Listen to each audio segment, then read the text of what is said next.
Todos nós conhecemos esse fato. A água sustenta a vida na Terra. A água é necessária para a sobrevivência de plantas, animais e seres humanos no planeta. Há, no entanto, uma pergunta persistente sobre esse elemento vital. De onde veio a água?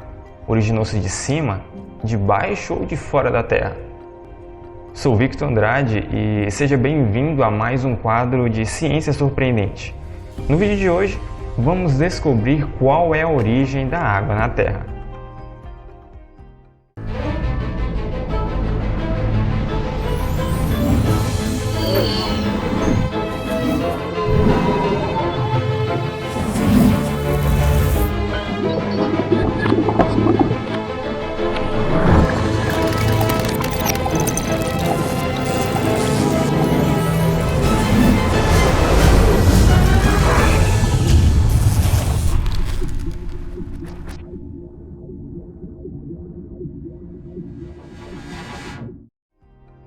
Ela não tem sabor, cor, cheiro e geralmente enxergamos através dela. Girando pelo espaço a cerca de 150 milhões de quilômetros de distância do nosso Sol, a Terra é o único planeta em nosso sistema solar com água abundante. Ela cobre mais de 70% da Terra, num ciclo que vai dos oceanos e rios às nuvens, voltando aos primeiros. Ela até compõe cerca de 60% de nossos corpos. Para você ter ideia, há água suficiente em nossos oceanos para encher 550 trilhões de piscinas olímpicas, mas também há água em rios e lagos. Há traços delicados e padrões sinuosos em toda a superfície terrestre. Os aquíferos subterrâneos contêm águas subterrâneas doces que podem penetrar na rocha até 2 km para baixo, sem mencionar os muitos milhões de quilômetros cúbicos presos em mantos de gelo, glaciais e bergs. Nosso mundo é governado pela água. Sua evolução é guiada por ela. Nossa água é o lubrificante que mantém as placas tectônicas funcionando e mantém as rochas reciclando. Nossa água é a razão pela qual a vida tem florescido aqui há milhares de anos. Nossa água é o que define nossa Terra. Com toda essa água por aí dentro de nós, é fácil acabarmos não a valorizando, mas no restante do sistema solar é quase impossível encontrar água líquida.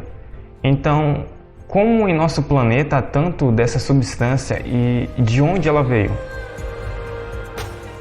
Como você já deve saber, uma molécula de água é composta de duas partes básicas. O hidrogênio, o mais simples dos elementos, existe desde mais ou menos o início do universo. O oxigênio entrou em cena várias centenas de milhões de anos depois, quando as estrelas já haviam começado a se formar. A imensa pressão no centro desses corpos incandescentes era tanta que os átomos de hidrogênio se fundiram e formaram o hélio. O hélio, por sua vez, se fundiu e formou elementos mais pesados como o berílio, o carbono e o oxigênio, num processo conhecido como nucleossíntese, quando, por fim, as estrelas colapsaram e explodem gerando supernovas. Esses novos elementos se espalharam pelo universo e se combinaram em novos compostos, como o H2O que hoje conhecemos. Essas moléculas de água estavam presentes na nuvem de poeira que formou o nosso sistema solar e mais delas colidiram com o nosso planeta após a sua formação. Mas há uma grande pergunta para a qual não temos a resposta. Quanta água chegou à Terra e quando? Se, como diz uma das teorias, quantidades relativamente pequenas de água estiveram presentes na Terra quando as rochas se formaram, as altas temperaturas e a ausência de atmosfera teriam feito com que ela evaporasse em direção ao espaço.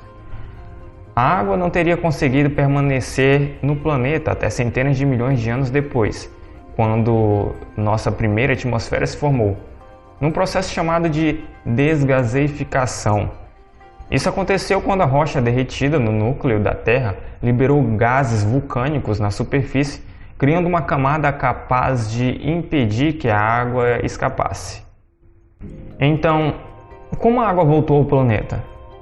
Por muito tempo, os cientistas suspeitaram que a maior parte da água foi trazida por cometas carregadas de água, ou mais provavelmente por asteroides que bombardearam a Terra por milhões de anos. Pesquisas recentes desafiam essa teoria, analisando meteoritos de condritos carbonáceos que se formaram pouco depois do nascimento de nosso sistema solar. Cientistas descobriram que eles não somente continham água, como também sua composição químico-mineral era compatível com as rochas da Terra e amostras de um asteroide que se formou na mesma época que a Terra.